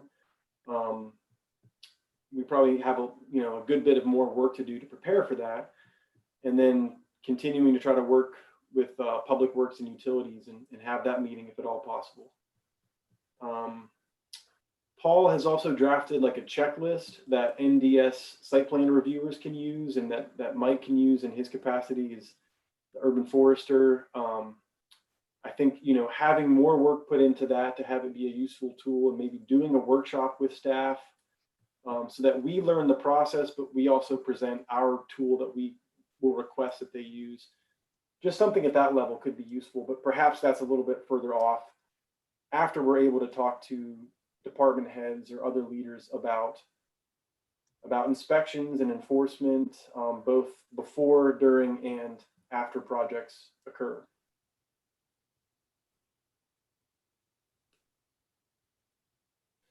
That's all I've got in terms of an offhand update, but if there are questions or ideas about what commissioners would like us to focus on in terms of looking at the code and the ordinances, we're all ears. So I like your approach about reaching out first, sort of to get a sense of what. So what does a new zoning ordinance mean? Because you're absolutely right, it's going to dictate the way you approach it. If there's a model ordinance out there, then you can just start looking at that and you can sort of figure out. So I think that's a great approach. There's no shortage of ideas. You've heard a couple just this evening from Peggy in terms of, from the time I came on the commission, the reference point was always in Norfolk. Norfolk's ordinance, had fines and paying to funds, the kind of things we were talking about earlier. I think, Paul, correct me if I'm wrong, but I think they even gave their urban forester, probably foresters plural, if not a badge, some ability to step onto a work site and sort of deal with violations. I mean, I think we're in agreement on this, and Peggy and I were talking about this the other day. This is really a once in a long period of time. I don't want to say generation, but it's a once in multi-year period that we can really influence something so critical to our trees. And I think the weaknesses and it's an older ordinance, and it doesn't incorporate newer thinking, and it doesn't obviously incorporate the newer ordinances. A lot of what is there is sort of what gives us the most sort of heartburn when we look around and see what's happening. So I want to thank you, and I know you're transitioning, and Paul, I want to thank you and Jeff. You always have other resources. Mark Rylander is Minister without portfolio, so he certainly is a resource, and the entire commission, because this is, to me, there are a couple of getting the planting going and some projects going, and this, to me, are the two top priorities for the year. That this is our opportunity to do it. So how would you like to receive, I mean, are you fine with just commissioners? I know it's still early, but are you fine with commissioners just sort of emailing you ideas, things that are on their minds? I mean, you're going to hear duplications, or do you think that it's helpful for Peggy and I to sort of take that in from the commission, compile a list? I mean, how do you want to approach sort of input from the commission as a whole? And by the way, when we say the commission, I don't know who's joining us in public tonight, but that includes any public comments, public interest on this, certainly directed to the commission. So how do you want to proceed on that? Well, that's a good question. Certainly welcome Paul and Jeff's input, what they think. But I'm thinking as one possibility, maybe for discussion right now, is we could meet again as a committee to kind of come up with an outline or, kind of a framework or a structure with how we'd like to start thinking about it. And then maybe that's a Google Doc or some other live document where, you know, people can add questions, ideas, and recommendations, or if not a live document, at least something that people could share their feedback in a more consolidated way, as opposed to kind of random emails here and there. That might be more manageable if we take the first pass at saying, okay, you know, enhanced standards, increased penalties, administrative whatever. So, and then kind of we can have categories where people can provide feedback within. That might be one approach, so we can receive all the feedback, you know, as efficiently as possible. That'd be a good idea, like a active dot, like a Google Sheet, where you can put in your initials, the comment that you have in any of the potential categories that that we frame out. It's a good idea. And Yeah, that Paul, sounds- I know you've already drafted some different documents. You have. Yeah, I was just thinking I can upload what I've already started as a Google Sheet and just send it out to Jeff and Tim first, and we can sort of work on it over the next 2 weeks. And this will include questions for NDS that we can sort of talk to, and then once we can also open that up to the Tree Commission in general too. So I think that's a good idea. Yeah, I'll send that right after the meeting. Great. that sounds like a very good approach. There was one of the USGS webinars. Mark Rylander got me hooked on these last spring. I've participated in 4 so far. There's another one coming up next week. I'll send you all the link to it. They're actually very informative. I think others of you, probably Paul, has participated. Anyway, there was one last summer that was about zoning and how to approach revising zoning ordinances. And there was a template. If I didn't, I'll resend it to the committee, but there was a template of sort of how to approach. This is based on like multiple iterations of a lot of people in a lot of cities, you know, looking at their code. Now I know we're just looking at, it's just the zoning law ordinance is my understanding. But this really applied to the all city ordinances, because sometimes, as we know, there are things hidden that impact trees that are not in the logical places where we think of them. They're not, you know, we're going to say, well, they're all in zoning, but not necessarily. Anyway, it was a good template. It was a good tool that other cities had sort of perfected, and it was presented at this seminar, this webinar. So just so you have it, you might not need it. It might be overkill, but I'll just resend it to the committee so you have it before you. And you might find some, you know, some helpful things in there in terms of maybe even in laying out the sheet that you're talking about. I don't think it hurts. I mean, obviously you're focusing on zoning and that's the priority, but at some point I don't think it hurts to have on the commission's radar any other places in the code, the overall code of the city, that negatively or adversely impact trees. Even if this time around we're not addressing that, it's good to have sort of for future reference, because, and I can't just pull up, and maybe Paul or others have examples, but it was back in July. That was too long ago, but there were a few that were mentioned by some representatives of some cities that had gone through this that never occurred to me. And, you know, they ranked them as sort of in terms of like biggest bang for the buck. Like if you're going to address the code, like where are the areas that you're going to get the biggest protection for trees? And there were a couple of them that didn't occur in places that I would have thought of as a layperson. So anyway, I'll send that, and you'll have it as a reference and do with it as you wish. The webinar that's coming up next Wednesday, and I'll send the link out, is actually sounds like the most exciting one so far. It's about extreme weather events and their impact on urban forests, which sounds almost like a National Geographic special. It sounds actually very exciting. So I can't recommend them enough. I'm a layperson, and I've learned an extraordinary amount from participating in those. It's every second, well, I say it's every second Wednesday of the month. It's really a quality program. So. That sounds like a potentially extremely useful resource, Brian. So thanks in advance for that. And I will just add quickly that all of the work with trying to recommend enhancements and refinements to the regulatory stuff that the city has to do really like needs to be matched with, we'll come up with like administrative recommendations or something in terms of inspections and enhanced penalties or whatever it might be. So that is kind of the corollary, you know, meeting with leadership, city staff, et cetera, where it needs to kind of be in all of the above to really, I think, to really see improved outcomes. We just wanted to like provide that context, or the relationship between the two different sort of efforts. And I think the critical second, third, fourth, whatever step is that we have such a catalog of knowledge, and I don't speak for myself necessarily because some have been on the commission much longer, but we have examples of where things have gone wrong.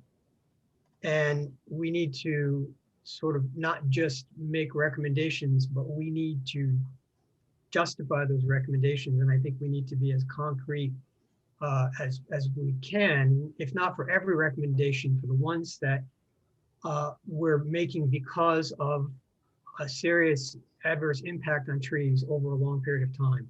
And I think it's just, I've just learned, and from Paul's presentation that we adapted for our presentation to council a couple of weeks ago, you know, a picture really is worth 1,000 words, and we might not be able to do pictures, but making it concrete and boiling it down to this is being recommended because we have seen the following. Here are 3 examples of adverse effects if we don't correct this. I think it just makes a more powerful case for making the changes. Simply saying we think these changes are good because other localities do these things, which is a very good rationale, to me is not enough. That we really need to be able to sort of make it concrete and explicit to what's been happening in the city and the things that we're actually trying to address. And I'm not laying that all on the codes committee to come up with. I think that your idea of developing a sheet that we can work on, the commission, you know, you take the lead, you set out the format, you have the final deliverable, obviously, to the commission to approve. But I think this is really a community effort that we should all sort of focus on and drill down on this year. Because again, we're not going to get a lot of bites at this apple. They're going to revise the ordinance, and then what are your bets for the next time they're going to do any substantial revision of the zoning ordinance? It's going to be a long time. So, I kid Anson sometimes because he's so good on the data stuff and he gets excited. I'm not actually a part of any committee. Paul had told me I should not do that, but as an attorney, and I sort of geek out on codes and ordinances and all that. So I intend to actually dip in on this as well with the committee, because I think this is really a valuable project. So. I do recommend you stop by all committee meetings, Brian, though.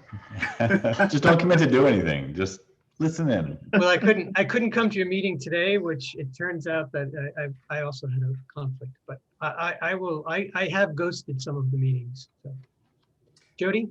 Brian, yeah, can I just remind people too that the draft of the comprehensive plan is out there too for comment. And I know that the Tree Commission has provided comments on it, but it will also be approved with the, first the housing report is going to be approved so it can be incorporated into the comprehensive plan, then the comprehensive plan, and then the ordinance.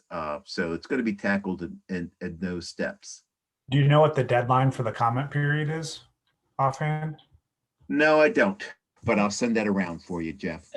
And the comments that we already have submitted related to the comp plan, have those been addressed by anyone? I'd have to look at the draft. I have not looked at the draft yet. It just, no, I have not looked at it. Peggy, remind me, we did do a draft, right? It was a lengthy draft. It was all about the comments, or was that not associated with the comp plan? Was that something separate? I thought that was the comp plan. I thought it was too, but I'm not positive. I just asked you if there are comments on the comp plan, those were submitted to council and the planning commission, or who do we send? No, I think they went to the consultant, didn't they? Just the consultant, is that it? Yeah. Okay, thank you. Mm-hmm. So we'll follow up on that, the opportunity to comment further or to make sure that our comments actually were received. So Yeah, and I have not focused on the comp plan because we're working on the affordable housing plan right now. That's all consuming at this point. sure. Yeah, and that's probably my biggest concern about this process is that they're doing 3 critical processes at once, it seems like, and there's no real discussion, of how the zoning ordinances get revised. I mean, that hasn't even been brought up yet because one, it's such a hot button issue in affordable housing. The comp plan kind of gets folded in there at the same time in a way that's doesn't really give it the due attention in my mind, but that's the process.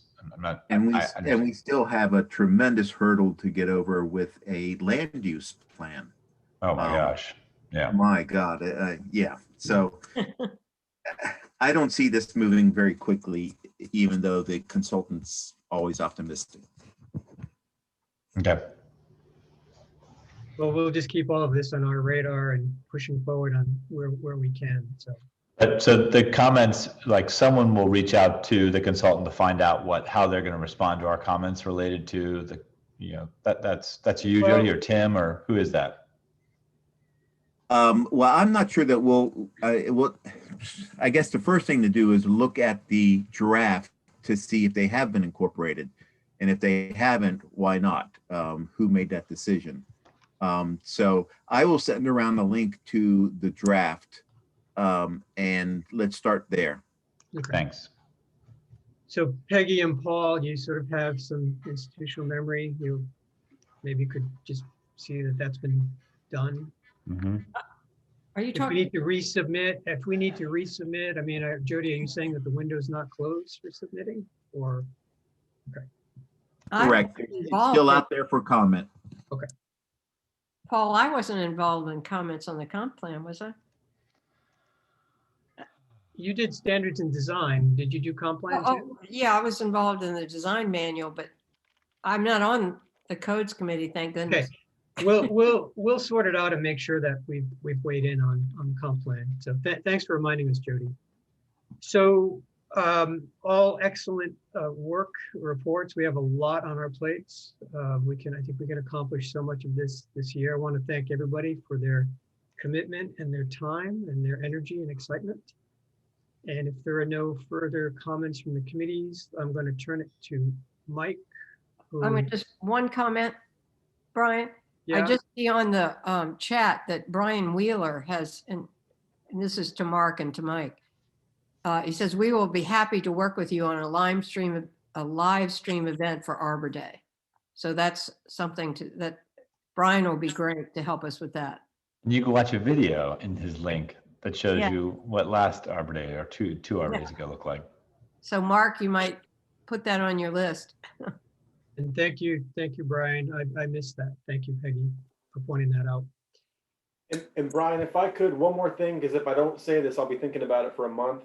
Yeah. But 2020 was a blur. I don't know if I'm forgetting something, but I honestly, as the liaison for this commission to that one CVille Plans Together, I don't necessarily recall making a written report or written comments to them. So Okay. like you said, we'll have to sort that out and see if I'm misremembering or, I just don't quite remember off the top of my head. But I will say I've had a sticky note on my desk for months and months to make sure that when it comes up, I wanted to make sure that you all know as our rep, I've been making sure that trees and tree canopy and the community forest are something that I'm bringing up every chance I get during these steering committee meetings, which have been relatively far and few between. But I've done that in the context of talking about, environmental recommendations in the comp plan. Obviously, it's a sustainability issue, but it's also a housing issue as a quality of life and for utility costs. I've brought that up in these different discussions in previous months. I've made sure to talk about the health issue, with the physical health and emotional well-being of being in a properly canopied neighborhood. And when that's not the case, how it's, potentially a severe thing. And then we've talked about trees as an equity issue. So I don't know if we have a written report or comment to the consultant on this, but they, I'm sure that in these committee or steering committee discussions have heard all of those things. And when we check and see if the draft contains that, hopefully those things are imbued with those types of comments that have come up in conversation. So I hope I'm wrong. I hope I'm just forgetting that we did do a nice written comment report to the consultant, but I guess the saving grace is, if not, it's been brought up in discussion on more than one occasion in multiple facets. At minimum. And Yeah, I was confident that you were representing us well, I think, and the written part wouldn't necessarily be on you. I think what might have happened is we started drafting, and then of course we got shut down. So I know it's very easy to blame the pandemic, but gosh, is there a more perfect thing to blame than a pandemic? But we did get shut down, and it's possible that it just didn't make that next step. So don't beat yourself up on that part. We'll figure out, and it sounds like what Jody said, we can get that in. We can get written stuff in. So Yeah, I just forwarded you our draft comments that we sent to the Planning Commission in 2018. So it is before your time, and it's just time flies. So I sent that to you, Tim, and there's some background comments that we've done in the past. I have not looked at them since 2018, but just forwarding them along. And really, I should add that, this past year, because the Charlottesville Plans Together has been in this sort of comprehensive plan and housing mode and hasn't moved on to the zoning ordinance and land use map, we've kind of been poised to really weigh in when they get into the nitty gritty of street rights of way and zoning setbacks and all of that kind of stuff. It's been too sort of, it's been more aspirational or otherwise focused on housing specifically. And I think this might be the time to really weigh in coming up. And that might be why we haven't sent anything, because we haven't been able to weigh in with specific stuff aside from, advocating for trees, which is great that you do, Tim, because you just have to keep pushing your own agenda, or no, you won't get hurt. Yeah. All right. Thank you all. So Mike, I had allotted you, I think, an overly generous amount of time. But now that we are at the 6:30 hour, we do have a little slack later in the schedule. So you have more than 10 minutes if you want to present your items. Okay. Thanks, Brian. I'm going to go ahead and share my screen and just sort of give an update, sort of where we are with the budget this current fiscal year.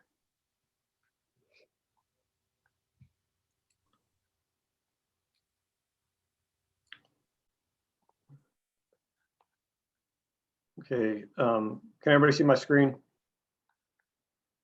Okay, so this should not be a surprise. This is the CIP, what was left from last year that went towards tree planting, the $7,650. And this is encumbered in a purchase order that the project is complete. I just need to evaluate it so that can be cut. But that is the CIP for this year, so it's fundamentally used. So this one is more, this is the operating budget. And again, we started with 218,000 and we've used 70% of the budget. So we have remaining just under $80,000.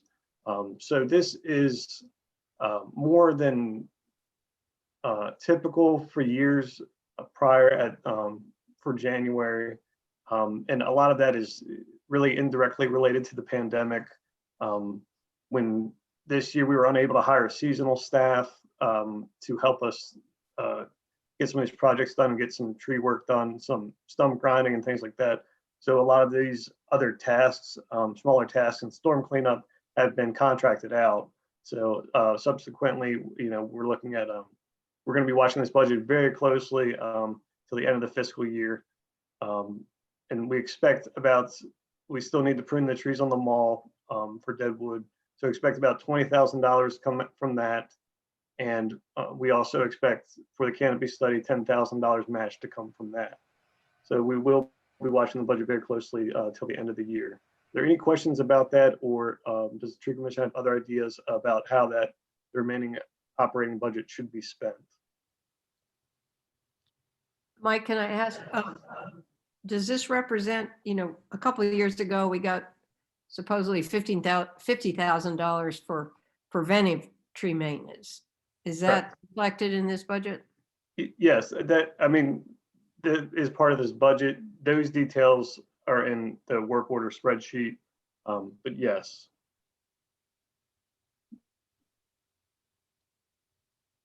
So you're taking recommendations in the event that we have some surplus funds? Again, I'm kind of keeping my fingers crossed there aren't storms. And I'm sort of, like I said, we're kind of, getting squeezed towards the end of the fiscal year. But I mean, is everybody comfortable? We are committed to the canopy study that we need $10,000 match. And then, the mall tree pruning is also, pretty important. Yeah, I would agree with those priorities, but I'm curious what others think. I thought Peggy was going to jump in and say, whatever's left, let's plant more trees. Are there other thoughts about, and again, I know you're not able to sit here right now and project. Right. But we should be thinking about it because it's on I'd your. still like to get, a clearer picture of what the RFP for the study looks like, I guess. Yeah, we're going to talk about that after we do some budget. Okay, yeah. Okay, I have a question just because I presented this to council and it was in our report. To go back to the 7,650 that we used to plant trees. Mm-hmm. You had mentioned at our last meeting, and I didn't write it down, but in case we're questioned about it, because we did include in the report, and I did actually state it in the presentation that we also use private funds. Correct. That's correct. That was private funds that had already been received by the city. You said that was put in a fund that people give for trees. Correct. And that was somewhere around 1,500, or I couldn't remember what the number was there. Yeah, I think it was more than that. I think it was closer to 3,000. If you want, I can get that exact number. No, it's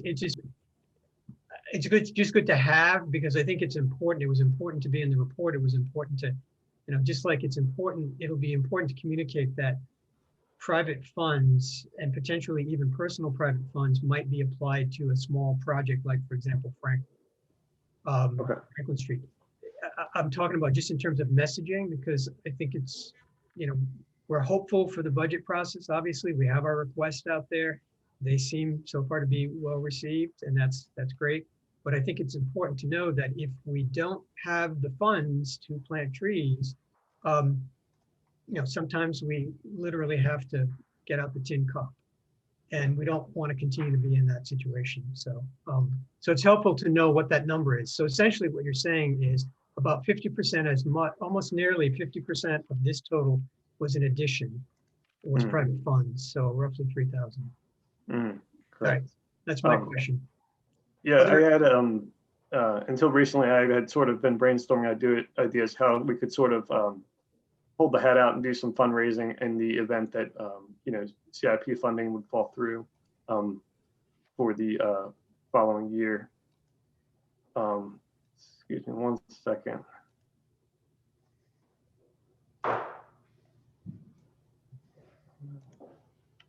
Okay, so speaking of CIP, can everybody see my screen still?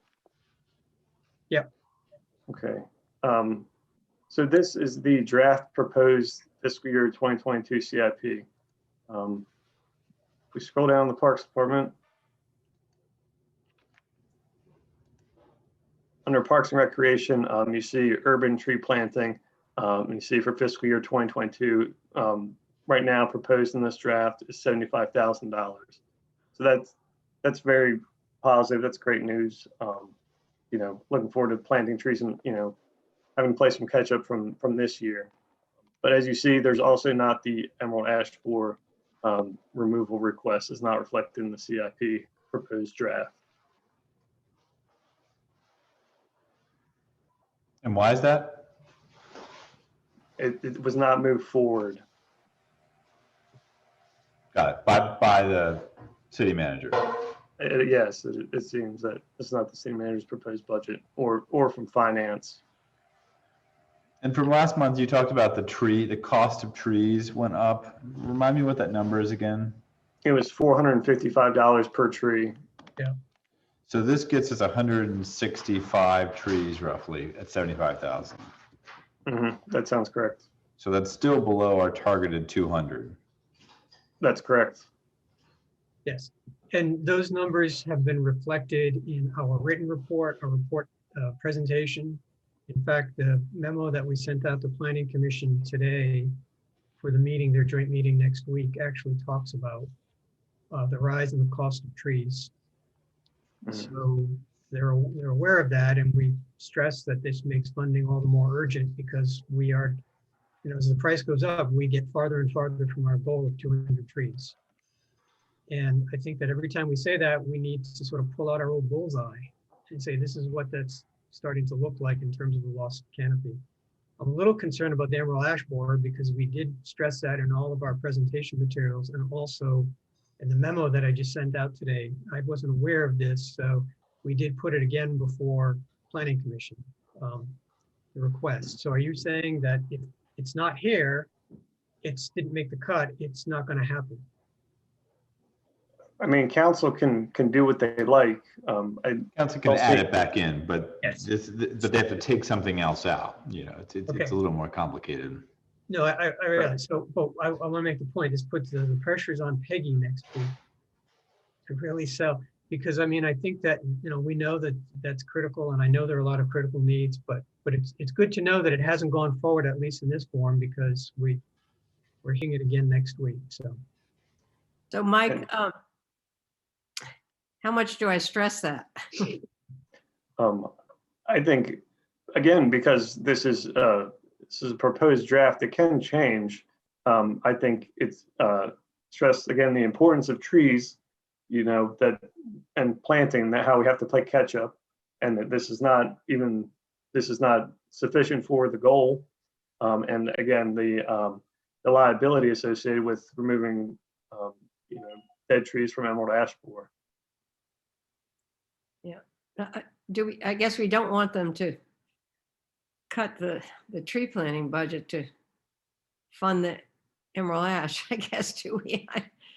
Well, that's a tricky thing, and Yeah. that's a good point to raise. On the other hand, we may be just continuing to kick the can down the road and dodge bullets, as Mike has pointed out to us, on dealing with these ash trees. And we were very explicit in all of the presentation materials. And again, in that memo that went to Planning Commission today, we talked about time sensitive and safety critical. So I don't want to back, I don't think, I mean, I could be convinced otherwise, but I don't want to back off entirely on something that we have been stressing, because we've been saying this for a couple of years, but I don't know what the balance is in terms of how hard we push. I'm open to suggestions. Peggy's open to suggestions. Yeah, Mike, do you know how much you had to spend this year on ash tree removal? I could find that out. It's considerably more than last year. So Could you maybe let me know? sure. Okay.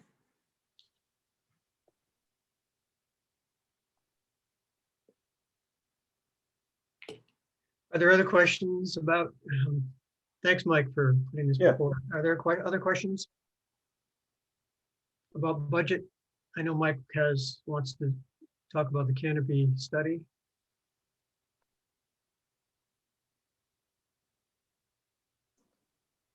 All right.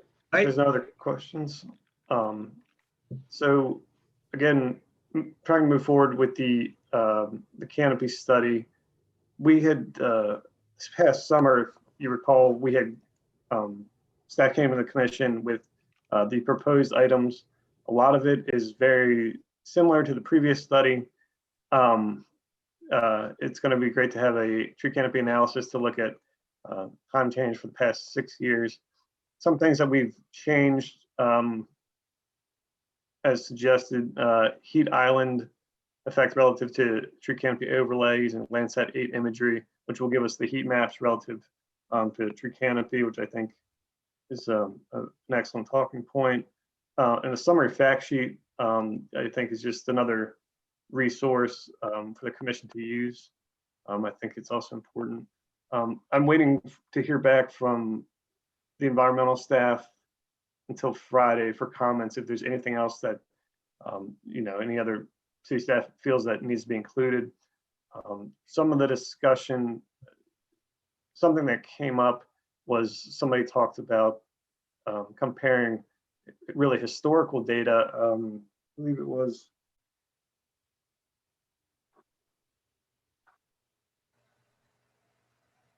believe it was like 1974 data and 1955 data to look at sort of historical change from that time period.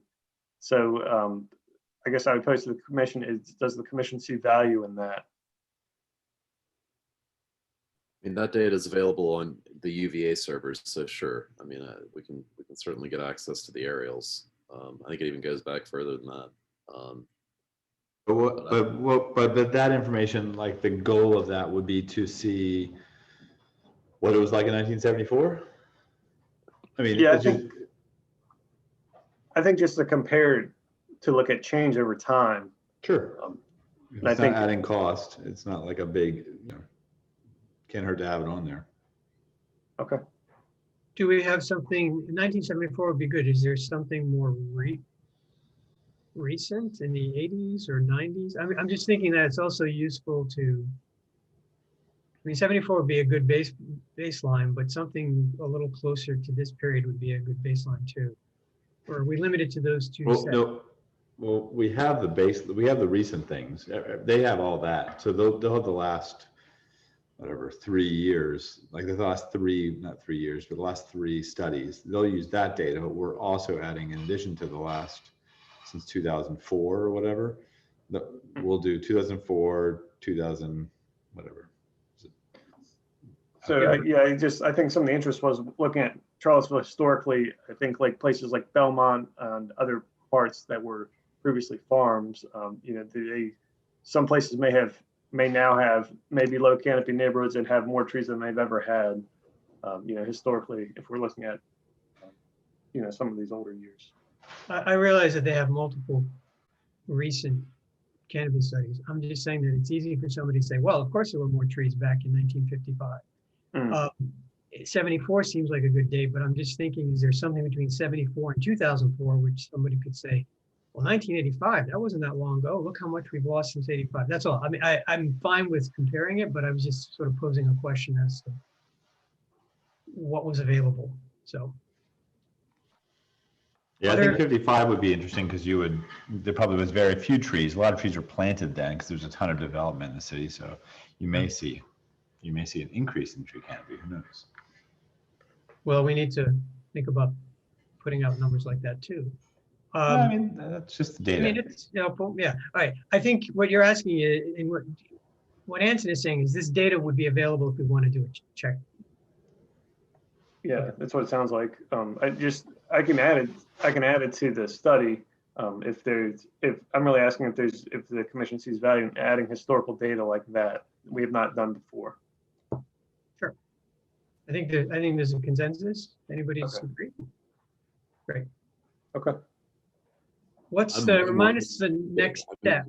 If it's a budgetary question, I'm way more interested in getting like vector data over like actual vectorized overlay data over, you know, these 25% canopy coverage versus 35% canopy coverage, which is great for narrative, but not great for actionable functional work, right? Okay. Is that distinction clear? Yes. Okay. It is clear, but I think we have to be careful that we have to make sure that we get a very strong deliverable out of this. You know, I know that the data is important, but I know that producing, you know, graphics is, you know, I'd like to rely on a consultant to do that as opposed to. I just want them to do something more than what they've done in the past, because in the past they've run iTree tools, and I just went through that process with the Piedmont Environmental Council. And it's fine. They did the job. They ran the iTree tools analysis. We got exactly that list of, classifications identical to that, right? Because it's the identical tool. And it's not that satisfying from my perspective. Like I consider it a bit of a letdown, right? In terms of a product. So I'm just curious, Anson, why is there an alternative program to doing a eco analysis that is better? I think there are a couple. I've shot out some emails on that, and I'd really be glad to go into the details of it. I think again, if we're just going to run iTree tools, I've done that recently. It's not technical. The documentation's in English. It's not really that deep a dive. Can in the interest of time, can the commission leave that to you, data people, to Sure. Mike, could you share the proposal just with us, and then provide comments? We can provide comments to you by Friday as well. Is that okay? Yeah, I could do that. And we'll try not to rewrite the entire thing, right, because- Anson? So we'll do our absolute best to keep it. Thank you. Yeah. There we go. Hey, I'm cool. I just want to say that, like, if it's another iTree tool analysis, I'm gonna be disappointed. Like, I'm gonna like, oh. Good. So we'll get nice text from you that helps Mike put this RFP out there so that it's clear and doesn't alarm people or scare them We off. could get something really valuable that would be super helpful. And it's work. I want to grind somebody out. I actually want to do all the work myself. I'd like to put somebody else to work, but Right. I do have some expectations. So a couple more things about this. So that all sounds good. So thank you for taking that on and getting that straight with Mike. This is the commission's second look at this. So I want to thank Mike for bringing it back to us because it prompted these other issues, but we did have a look at it probably back in the summer. So this is our second look. In a minute, Mike, can you just update us where we stand in terms of like when we hear about the grant and when we actually schedule the flyover, and what are the next steps beyond what we just looked at? Sure. So the flyover was performed in 2020. So I'm putting together the RFP, looking at the old RFP and adding some of these new things. And I'm trying to get it out. Like I said, I wanted comments from remaining staff by Friday, and I'm trying to, get this out really before the end of the month. And what about the grant we applied for? We applied for the Urban Community Forestry Grant, and we received it. And so we have $10,000 of match funding for this. So we sort of expected,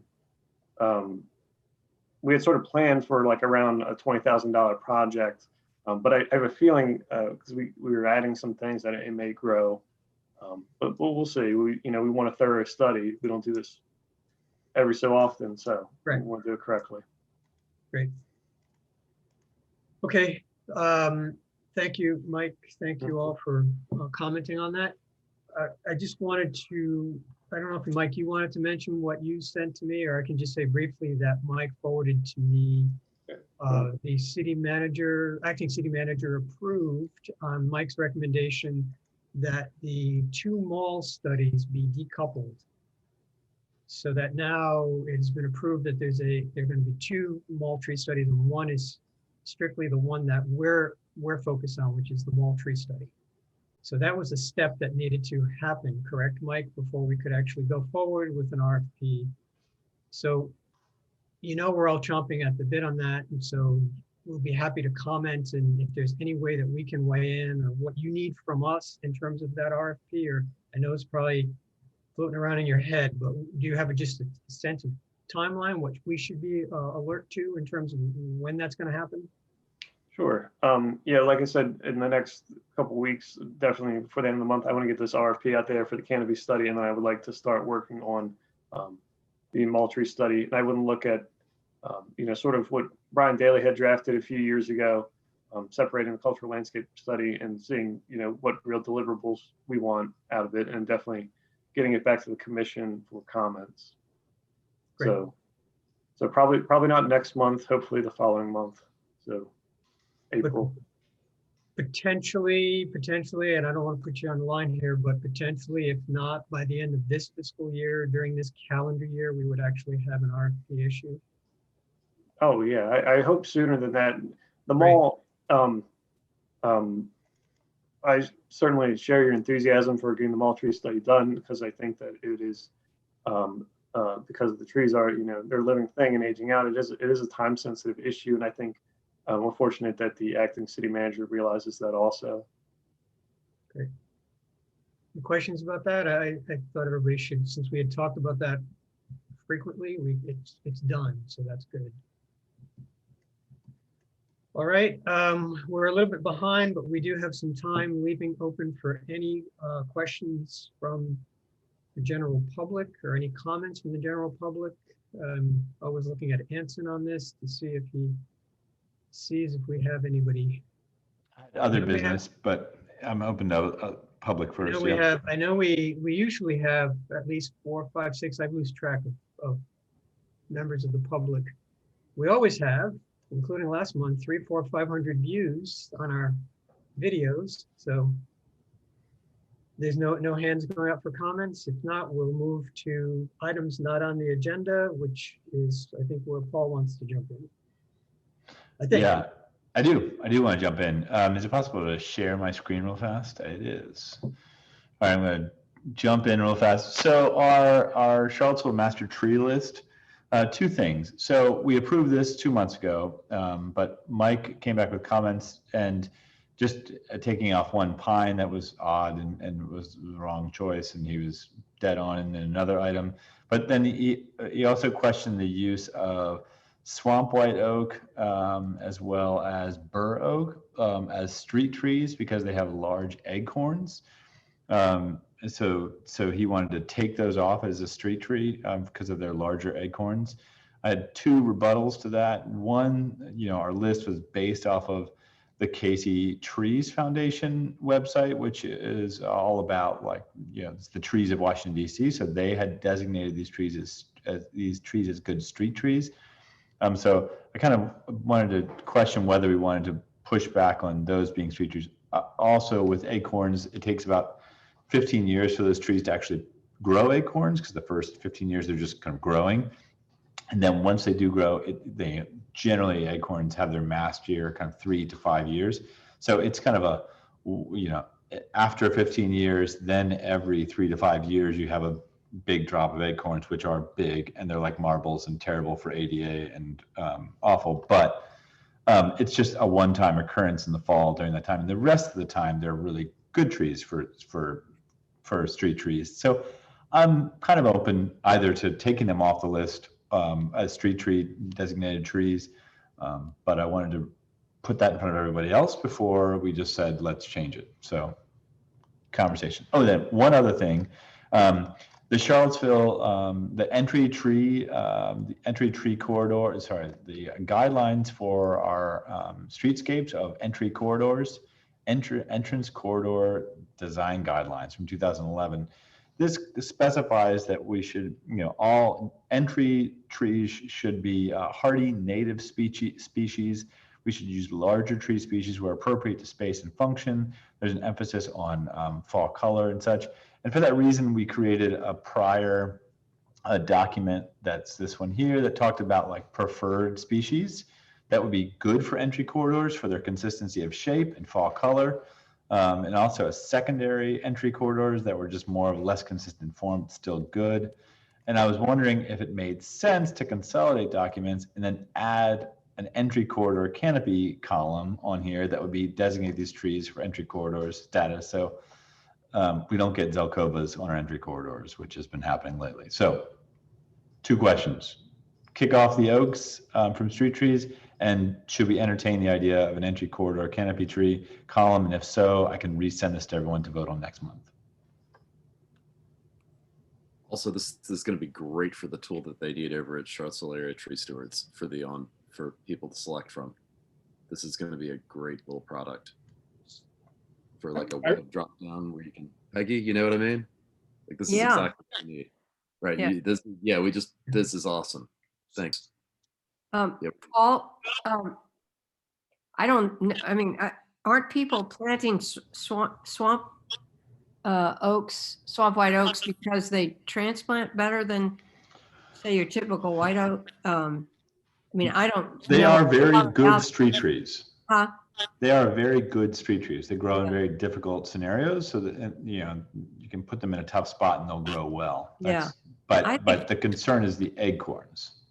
Well, every tree has a messy part to it. I don't know about the bur oak, but I think that we ought to keep the swamp white oak. It raises it. Sorry. There are not a lot of street trees that thrive on urban streets anyway. Yeah, I'm open to kicking off the bur oak. I still am hesitant about the swamp white oak, only because I see it growing so well in DC and other places that it's just a really nice street tree. It does have that mess, that one time a year, every couple of years. Yeah, well, I think we should keep it. Anyone there else weighing in here? there I think we consensus? should keep it. I think we should keep it. And I like the column for the entry corridor trees. And I realize that there might be an asterisk for certain streets where they're almost entirely paving with tree pits. You know, we might give a bit on the fact that there's more of a tripping hazard for acorns on some streets. But if you have a planting strip or in a lot of neighborhoods, it really shouldn't be the same kind of issue. We could add a note to these things that to the swamp white oak that acorns, can pose a problem for, Certain locations, certain locations. Would that work for you, Mike? I mean, I think that we're talking some years out, and as long as it's clear that it's not for every location. Yeah, I don't, I think they both, depending on the application, can be excellent street trees. It's just when I think when you're suggesting it to be a street tree, you're assuming that there will be sidewalks, and they do, we do get phone calls and they do create ADA issues. It's just, we do have, it's hard to believe that there's some residents that absolutely hate trees, and their only experience may be the city tree in front of their house that has messy fruit. And when you want to go back to plant trees or do anything with the urban forest, it becomes more difficult. So I'm always trying to create more allies, when I, avoid some of these types of issues, right? Well, we always have to think of what's best for the entire community too. Right. So I think that's an important consideration. So if we added those disclaimers or those notes, could we keep those two trees? Is there Yeah, any that's fine. strong? That makes sense. And I'll add those notes about the larger acorns. Yeah. And thanks for consolidating. I agree. It's a great resource to have it all in one place. So thank you to Paul for doing that. Okay. Jody, do you think this would need to go in front of, I know you have 2 minutes, to the planning commission to look at as well? I don't recall that it has before, has it? No, it hasn't. I'm just curious if we add the entry corridor canopy tree column, if they want to acknowledge that or know of that. I think they should know about it. So I would send it out to them as a courtesy and let them know where that we have a document that shows them what kind of trees are recommended for the entrance corridor. I'll send this draft out to everyone to send comments back. Do we want to just say approve it because it's already been approved with these edits, or do we want to bring it next month? I think if you make those additions, I think the commission's approved it. I think it's fine to then forward it on, copy the commission and get it into the planning commission's hands. Okay, I'll give everyone a week to comment. I'm sure it'll be Peggy, but Yeah, I don't think, yeah, What did you say about the honey locust? that's fine. All right, we are at 1 minute before 7. I think we've accomplished a fair bit tonight.